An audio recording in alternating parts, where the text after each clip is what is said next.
Hello everyone, welcome back to my channel. ನಾನು ನಿಮ್ಮ ಪ್ರೀತಿಯ ಚೈತ್ರ ಅರ್ದೇವಾಡಿಗ ಮಾತಾಡ್ತಾ ಇರೋದು. ಸೊ ಇವತ್ತಿನಿಂದ ನಾವು ಹೊಸ ವಿಷಯವನ್ನು ಕಲಿತಾ ಇದ್ದೇವೆ, public speaking and confidence building. So 10 ದಿನದ ಕೋರ್ಸ್ಗೆ ನಿಮಗೆಲ್ಲ ಸ್ವಾಗತ. ಇವತ್ತು ಡೇ 1 ನಾನು ಕಂಪ್ಲೀಟ್ ಮಾಡ್ತೇವೆ ಆ್ಯಂಡ್ ಸ್ವಲ್ಪ ಹೋಮ್ವರ್ಕನ್ನು ಕೂಡ ನಿಮಗೆ ಕೊಡ್ತೀನಿ. ಬಿಕಾಸ್ ನೀವು ಯಾವಾಗ ಪ್ರಾಕ್ಟೀಸ್ ಮಾಡ್ತೀರೋ ಆಗ ಮಾತ್ರ ನೀವು ಸಕ್ಸಸ್ಸನ್ನು ಪಡೀಲಿಕ್ಕೆ ಸಾಧ್ಯ, ಯಾವುದೇ ಒಂದು ಕೆಲಸದಲ್ಲಿ ಆಗಲಿ. ಹಾಗಾಗಿ ಬನ್ನಿ ಸ್ಟಾರ್ಟ್ ಮಾಡೋಣ. Fear is normal. Everyone feels nervous before speaking. Even great leaders and actors once had stage fear.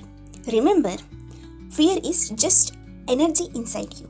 ಪ್ರತಿಯೊಬ್ಬ ಮನುಷ್ಯನಿಗೆ ಕೂಡ ನರ್ವಸ್ ಅನ್ನೋದು ಆಗೇ ಆಗ್ತದೆ. ಯಾವಾಗ ಸ್ಪೀಕ್ ಮಾಡ್ತೇವೋ, ಯಾವಾಗ ಮಾತಾಡ್ಲಿಕ್ಕೆ ಹೋಗ್ತೇವೆ, ಅದು ಸ್ಟೇಜಲ್ಲಿ ಹೋಗುವಾಗಂತೂ ಹೆಚ್ಚು ನರ್ವಸ್ನೆಸ್ ಕಾಡಲಿಕ್ಕೆ ಸಾಧ್ಯತೆಗಳು ಉಂಟು. ಸೊ ಇದನ್ನು ಹೋಗಲಾಡಿಸಬೇಕು ಅಂತ ಹೇಳಿದರೆ ನಾವು ಒಂದಷ್ಟು ಪ್ರಾಕ್ಟೀಸ್ಗಳನ್ನು ಮಾಡಬೇಕಾಗ್ತದೆ, ಒಂದಷ್ಟು ಆಪರ್ಚುನಿಟಿಗಳನ್ನು ಯೂಸ್ ಮಾಡ್ಕೊಳ್ಬೇಕಾಗ್ತದೆ. ಸೊ ಈವನ್ ಲೀಡರ್ಗಳು ಆಗಿರಬಹುದು, ಆ್ಯಕ್ಟರ್ಗಳಾಗಿರಬಹುದು, ಮೊದಲಿಗೆ ಸ್ಟೇಜ್ಗೆ ಹತ್ತುವಾಗ ತುಂಬಾ ಸ್ಟೇಜ್ ಫಿಯರನ್ನು ಅನುಭವಿಸಿರ್ತಾರೆ. ಅದನ್ನು ಎದುರಿಸಬೇಕು ಅಂತ ಹೇಳಿದರೆ ಸೊ ಅವರು ಕೂಡ ಒಂದಷ್ಟು ಪ್ರಾಕ್ಟೀಸ್ಗಳನ್ನು ಮಾಡಿರ್ತಾರೆ. ಲೈಕ್ ಈವನ್ ಆಪರ್ಚುನಿಟಿಗಳನ್ನು ಯೂಸ್ ಮಾಡ್ಕೊಳ್ಳೋದಾಗಿರಬಹುದು ಅಥವಾ ಸೆಲ್ಫ್ ಪ್ಲ್ಯಾನಿಂಗ್ ಮಾಡುವ ಮೂಲಕ ತಮ್ಮ ಒಂದು ಫಿಯರನ್ನು ಕಡಿಮೆ ಮಾಡ್ಕೊಂಡಿರ್ತಾರೆ. ಸೊ ನಾವಿವತ್ತು ನೋಡೋಣ ಕೆಲವೊಂದು ಸ್ಟೆಪ್ಸ್ಗಳನ್ನು, ನಮ್ಮ ಒಂದು ಕಾನ್ಫಿಡೆಂಟನ್ನು ಇನ್ಕ್ರೀಸ್ ಮಾಡುವಂತಹ ಸ್ಟೆಪ್ಸ್ಗಳು, ಹಾಗೆ ಸ್ಟೇಜ್ ಫಿಯರ್ಸ್ಗಳನ್ನು ಕಡಿಮೆ ಮಾಡುವಂತಹ ಸ್ಟೆಪ್ಸ್ಗಳು. Confident is equal to practice plus preparation. ಯಾವಾಗ ನೀವು ಚೆನ್ನಾಗಿ ಪ್ರಾಕ್ಟೀಸ್ ಮಾಡ್ತೀರೋ, ಹಾಗೆ ಪ್ರಿಪರೇಷನ್ ಮಾಡ್ಕೋತೀರೋ, ಆಗ ಕಾನ್ಫಿಡೆನ್ಸ್ ಅನ್ನೋದು ಇನ್ಕ್ರೀಸ್ ಆಗ್ತದೆ, ಜಾಸ್ತಿ ಆಗ್ತದೆ. ಸೊ ಹಾಗಾಗಿ no one in born confident. Speaking skill grow with practice. The more you prepare the less you fear. So ಯಾರು ಕೂಡ ಕಾನ್ಫಿಡೆಂಟ್ ಒಟ್ಟಿಗೆ ಹುಟ್ಟೇ ಇಲ್ಲ. ಸೊ ಅದನ್ನು ನಾವು ಬೆಳೆಸಿಕೊಂಡಂತಹ ಲರ್ನೆಡ್ ಸ್ಕಿಲ್ ಆಗಿರ್ತದೆ. ಸೊ ಹಾಗಾಗಿ ಯಾವಾಗ ನಾವು ಪ್ರಾಕ್ಟೀಸ್ ಮಾಡ್ತೇವೋ ಆಗ ಎದುರು ಹೋಗಿ ಮಾತಾಡಲಿಕ್ಕಾಗಿರಬಹುದು, ಈವನ್ ಒಬ್ಬರ ಹತ್ರನೇ ಆಗಿರಬಹುದು, ಕಮ್ಯುನಿಕೇಟ್ ಮಾಡಲಿಕ್ಕಾಗ್ಬೋದು, ಹೆಲ್ಪ್ ಆಗ್ತದೆ. ಅದರಿಂದಾಗಿ ಪ್ರಾಕ್ಟೀಸ್ ಮಾಡುವಂತಹದ್ದು ತುಂಬ ಮುಖ್ಯ ಆಗಿರ್ತದೆ.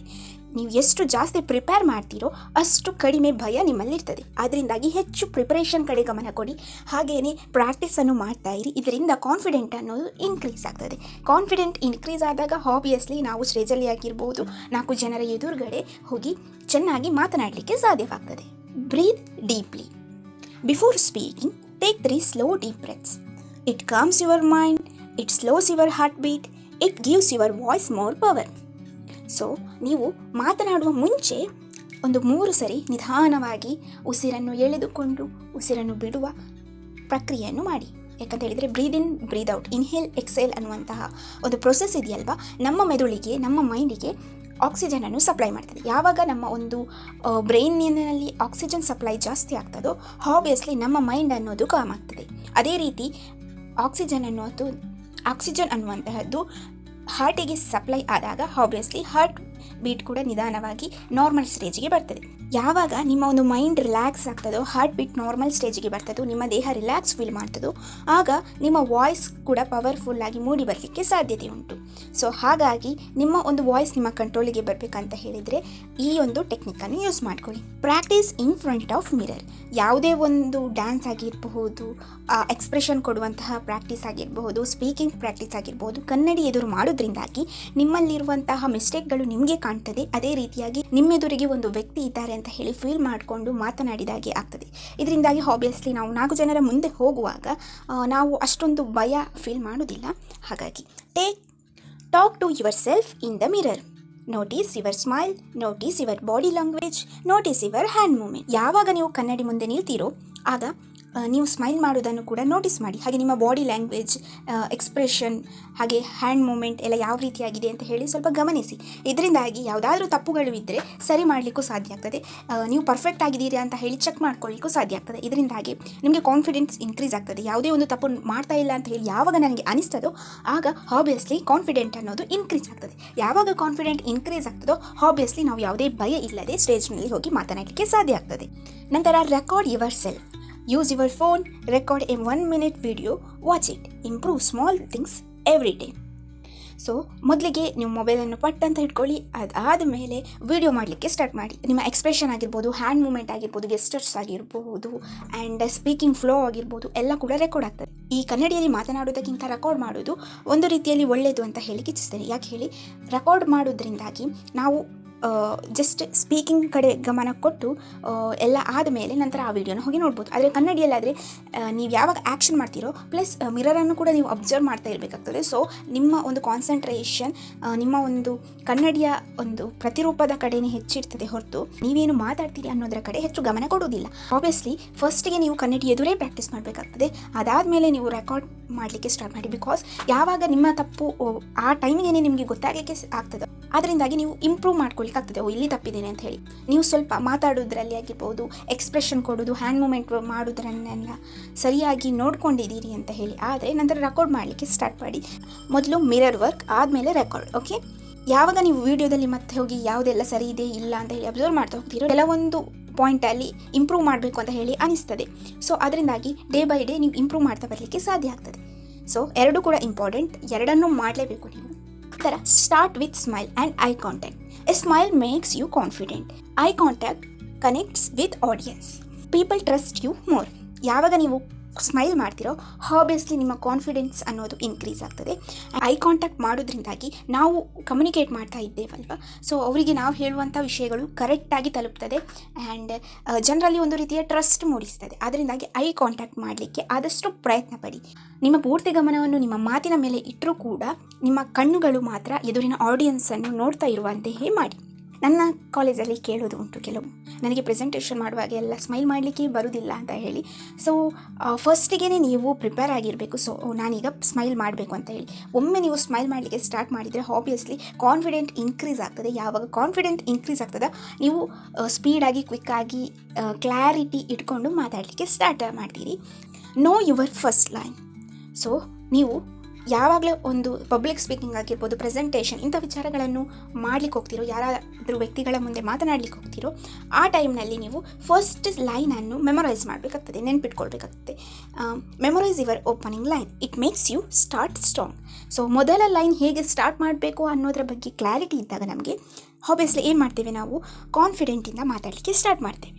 ಫಾರ್ ಎಕ್ಸಾಂಪಲ್ ಹೇಳೋದಾದರೆ, good morning everyone, I am happy to share with you today. So ನಮ್ಮ ಒಂದು ಓಪನಿಂಗ್ ಲೈನ್ ಯಾವಾಗ ನಮಗೆ ಕ್ಲಿಯರ್ ಕಟ್ಟಾಗಿ ಗೊತ್ತಿರ್ತದೋ ಆಬ್ವಿಯಸ್ಲಿ ನಾವು ಚೆನ್ನಾಗಿ ಮಾತನಾಡಲಿಕ್ಕೆ ಸಾಧ್ಯ ಆಗ್ತದೆ. Focus on message, not on mistake. Do not think what if I go wrong, think what value can I give to my audience. Your audience want your message, not your perception. ನೀವು ಮಾತನಾಡುವಾಗ ತಪ್ಪಾದರೆ ಅಂತ ಹೇಳಿ ಯೋಚನೆ ಮಾಡಿ ಮಾತನಾಡಬೇಡಿ. ನಾನು ಯಾವ ರೀತಿಯ ಒಂದು ಉತ್ತಮವಾದ ಮಾಹಿತಿಯನ್ನು ಕೊಡ್ಬೋದು ಆಡಿಯನ್ಸಿಗೆ ಅಂತ ಹೇಳಿ ಮಾತ್ರ ಥಿಂಕ್ ಮಾಡಿ.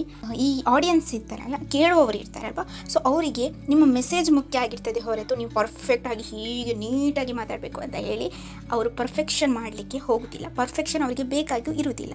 ಪರ್ಫೆಕ್ಟ್ ಬೇಕಾಗಿರುವುದು ನಿಮ್ಮ ಮನಸ್ಸಿಗೆ ಮಾತ್ರ. ಸೊ ನೀವು ಪರ್ಫೆಕ್ಟ್ ಯಾವಾಗ ಆಗ್ತೀರಿ ಅಂತ ಹೇಳಿದರೆ ಆಬ್ವಿಯಸ್ಲಿ ಪ್ರಾಕ್ಟೀಸ್ ಮಾಡಿದಾಗ, ಪ್ರಿಪ್ರೇಷನ್ ಮಾಡಿದಾಗ ಪರ್ಫೆಕ್ಟ್ ಆಗಲಿಕ್ಕೆ ಸಾಧ್ಯತೆ ಇದೆ.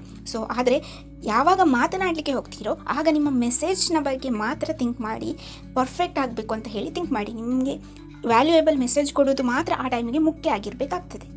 Daily practice removes fear. So ನೀವು ಡೈಲಿ ಪ್ರಾಕ್ಟೀಸ್ ಮಾಡೋದ್ರಿಂದಾಗಿ ಧೈರ್ಯವಾಗಿ ಮಾತನಾಡಲಿಕ್ಕೆ ಕೂಡ ಸ್ಟಾರ್ಟ್ ಮಾಡ್ತೀರಿ, ಭಯ ಅನ್ನುವಂಥದ್ದು ದೂರ ಆಗ್ತದೆ. Speak for 1 minute every day, increase to 2 minutes, then 5 minutes, slowly you will become fearless. Fear ಅನ್ನುವಂಥದ್ದು ಆಬ್ವಿಯಸ್ಲಿ ಎಲ್ಲರಿಗೂ ಇರ್ತದೆ. ವೈಲ್ ಸ್ಪೀಕಿಂಗ್ ತುಂಬಾ ಫಿಯರ್ ಇರ್ತದೆ. ಆದ್ದರಿಂದಾಗಿ ನೀವು ಪ್ರತಿದಿನ 1 ನಿಮಿಷ ಮಾತನಾಡಲಿಕ್ಕೆ ಸ್ಟಾರ್ಟ್ ಮಾಡಿ. ಅದೇ ಕನ್ನಡಿ ಮುಂದೆ ಅಥವಾ ರೆಕಾರ್ಡ್ ಮಾಡ್ಕೊಳ್ಳಿ. ನಂತರ ಆ 1 ನಿಮಿಷ ಇದ್ದದ್ದನ್ನು 1 ನಿಮಿಷ ಎಕ್ಸ್ಟ್ರಾ ಮಾಡಿ 2 ನಿಮಿಷಗಳ ಕಾಲ ಮಾತನಾಡಲಿಕ್ಕೆ ಪ್ರಾಕ್ಟೀಸ್ ಮಾಡಿ. ನಂತರ 3 ನಿಮಿಷ, 4 ನಿಮಿಷ, 5 ನಿಮಿಷ, 10 ನಿಮಿಷ, 20 ನಿಮಿಷ, 30 ನಿಮಿಷ ಅಂತ ಹೇಳಿ ಮಾತನಾಡ್ತಾ ಹೋಗಿ. ಇದರಿಂದಾಗಿ ನಿಮಗೆ ಕಾನ್ಫಿಡೆಂಟ್ ಇನ್ಕ್ರೀಸ್ ಆಗ್ತದೆ. ಯಾಕಂತ ಹೇಳಿದರೆ ಯಾವಾಗ ಪ್ರಾಕ್ಟೀಸ್ ಮಾಡ್ತಾ ಹೋಗ್ತೇವೋ ಆಬ್ವಿಯಸ್ಲಿ ನಮ್ಮ ಕಾನ್ಫಿಡೆಂಟ್ ಇನ್ಕ್ರೀಸ್ ಆಗುವ ಕಾರಣ ನಮ್ಮಲ್ಲಿದ್ದ ಭಯ ದೂರ ಆಗ್ತದೆ. ಇವತ್ತಿನ ಕ್ಲಾಸನ್ನು ಇಲ್ಲಿಗೆ ಮುಗಿಸ್ತಾ ಇದ್ದೇನೆ. ಆ್ಯಂಡ್ ಹೋಮ್ವರ್ಕ್ ಕೊಡೋದಂತೂ ನನ್ನ ಕೋರ್ಸಿನ ಬಹುಮುಖ್ಯ ಭಾಗ. ಸೊ ನೀವು ಯಾವಾಗ ಪ್ರಾಕ್ಟೀಸ್ ಮಾಡ್ತೀರೋ ನೀವು ಪರ್ಫೆಕ್ಟ್ ಆಗ್ತೀರಿ. ನೀವು ಯಾವಾಗ ಪರ್ಫೆಕ್ಟ್ ಆಗ್ತೀರೋ ಆಗ ನನಗೂ ನಾನು ಹೇಳಿದ್ದಕ್ಕೂ ಸಾರ್ಥಕ ಅನ್ನುವ ಭಾವನೆ ಬರ್ತದೆ. Record a 1 minute video about yourself. Introduce your name, say your hobby, say 1 dream you have, keep it simple. So ಈಗ 1 ನಿಮಿಷದ ವಿಡಿಯೋವನ್ನು ರೆಕಾರ್ಡ್ ಮಾಡಿ. ಅದಕ್ಕೂ ಮುಂಚೆ ಕನ್ನಡಿಯಲ್ಲಿ ಮಾತನಾಡಿ ಪ್ರಾಕ್ಟೀಸ್ ಬೇಕಾದರೆ ಮಾಡಿಕೊಳ್ಳಿ. ನೀವು ನಿಮ್ಮ ಬಗ್ಗೆ ಹೇಳುವ ವಿಡಿಯೋವನ್ನು ಮಾಡಿ. Either it may be in Kannada or either it may be in English. ನೀವು ಯಾವ ಭಾಷೆಯಲ್ಲಿ ಆದರೂ ಮಾತನಾಡಲಿಕ್ಕೆ ಪರ್ಫೆಕ್ಟ್ ಆಗಿ ಬರಬೇಕು ಅಂತ ಹೇಳಿದರೆ ಪ್ರಾಕ್ಟೀಸ್ ಮಾಡಬೇಕು. ಸೊ ನೀವು ಕನ್ನಡದಲ್ಲಾದರೂ ಮಾತಾಡಿ, ಇಂಗ್ಲೀಷಲ್ಲಿ ಆದರೂ ಮಾತಾಡಿ, ಒಟ್ಟಿನಲ್ಲಿ ಪಬ್ಲಿಕ್ ಸ್ಪೀಕಿಂಗ್ ಯಾವ ರೀತಿ ಮಾಡಬೇಕು ಅಂತ ಹೇಳಿ ನಿಮ್ಗೆ ಅನಿಸುತ್ತದೋ, ಯಾವ ಭಾಷೆಯಲ್ಲಿ ಮಾಡಬೇಕು ಅಂತ ಹೇಳಿ ನಿಮ್ಗೆ ಅನಿಸುತ್ತದೋ ಆ ಭಾಷೆಯನ್ನು ಪಿಕ್ ಮಾಡ್ಕೊಳ್ಳಿ. ಆ್ಯಂಡ್ ನಿಮ್ಮ ಹೆಸರು ಹೇಳಿ, ನಿಮ್ಮ ಹವ್ಯಾಸ ಹೇಳಿ, ನಿಮ್ಮ ಡ್ರೀಮ್ ಏನು ಹೇಳಿ. ಆ್ಯಂಡ್ ಸಾಧಾರಣವಾಗಿ ಬೇಸಿಕ್ಕಾಗಿ ಏನೆಲ್ಲ ಬರ್ತದೆ ಅದೆಲ್ಲ ಇನ್ಫಾರ್ಮೇಷನನ್ನು ಸೇರಿಸಿ ನಿಮ್ಮ ಬಗ್ಗೆ ನೀವೊಂದು 1 ಮಿನಿಟ್ ವಿಡಿಯೋವನ್ನು ಪ್ರಿಪೇರ್ ಮಾಡ್ಕೊಳ್ಳಿ. ಕೀಪ್ ಇಟ್ ಸಿಂಪಲ್ ಆದ ಒಂದು ಮಾಹಿತಿ ಇರುವಂತಹ ಒಂದು ವಿಡಿಯೋವನ್ನು ಕ್ರಿಯೇಟ್ ಮಾಡಿ. ದೆನ್ ನೀವೇ ಅದನ್ನು ನೋಡಿ ಚೆಕ್ ಮಾಡ್ಕೊಳ್ಳಿ, ನಿಮ್ಮ ಒಂದು ಸ್ಪೀಕಿಂಗ್ ಲೆವೆಲ್ ಎಲ್ಲಿದೆ ಅಂತ ಹೇಳಿ. ನೀವೇ ಬೇಕಾದರೆ ರೇಟಿಂಗ್ಸ್ ಕೊಡಿ ಆ್ಯಂಡ್ ಎಲ್ಲಿ ಇಂಪ್ರೂವ್ ಮಾಡಬೇಕು ಅಂತ ಹೇಳಿ ಅಬ್ಸರ್ವ್ ಮಾಡ್ಕೊಳ್ಳಿ. ಬೇಕಾದರೆ ಅದನ್ನು ಬರೆದಿಡಿ. ಇದರಿಂದಾಗಿ ಎಲ್ಲಿ ಇಂಪ್ರೂವ್ ಮಾಡಬೇಕು ಅಂತ ಹೇಳಿ ನಿಮಗೆ ಗೊತ್ತಾದಾಗ ಖಂಡಿತವಾಗ್ಲೂ ನೀವು ಆ ಏರಿಯಾವನ್ನು ಇಂಪ್ರೂವ್ ಮಾಡಲಿಕ್ಕೆ ಸ್ಟಾರ್ಟ್ ಮಾಡ್ತೀರಿ. ಸೊ ಇಷ್ಟೆಲ್ಲ ಹೇಳಿದ ಮೇಲೆ ಸ್ವಲ್ಪ ಮೋಟಿವೇಶನ್ ಬೇಕೇ ಬೇಕು ಅಲ್ವಾ? Fear is temporary, confidence is permanent. You are building a new version of yourself day by day, step by step. So ಹೆದರಿಕೆ ಅನ್ನುವಂಥದ್ದು ಶಾರ್ಟ್ ಟರ್ಮ್ ಆಗಿರ್ತದೆ, ಅದೇ ಕಾನ್ಫಿಡೆಂಟ್ ಅನ್ನುವಂಥದ್ದು ಪರ್ಮನೆಂಟ್ ಆಗಿರ್ತದೆ. ಸೊ ಈಗ ನೀವು ಮಾಡಲಿಕ್ಕೆ ಹೊರಟದ್ದು ನಿಮ್ಮ ಹೊಸ new version of yourself, ನಿಮ್ಮ ಹೊಸ ವರ್ಷನನ್ನು ನೀವು ತಯಾರು ಮಾಡ್ತಾ ಇದ್ದೀರಿ.